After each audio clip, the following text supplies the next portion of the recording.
এরকম যদি একটি ঘোড়া থাকে বা কারো সামনে পড়ে, তাহলে কে না চাবে এই ঘোড়ার উপরে সওয়ার করতে।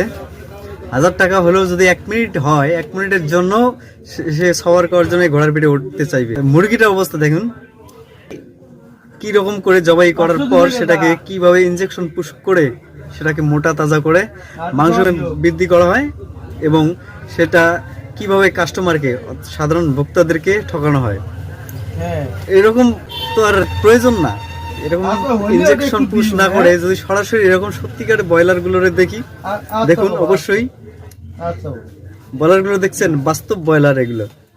যেমন একে একে একে একে একটা একটা করে গাড়িতে তোলা হচ্ছে, 1টা 2টা 3টা 4টা, দেখুন একটার পর একটা সিরিয়াল অনুযায়ী আসতেছে।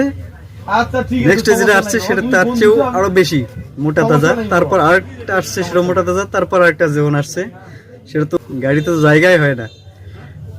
কিরকম তাহলে নকলের কোনো প্রয়োজন আছে বাস্তব থাকতে? অস্থির ভাই রে ভাই, এরকম ব্রয়লার গুলো যদি সস্তাতে পাওয়া যায় তাহলে কে না নিতে চাইবে।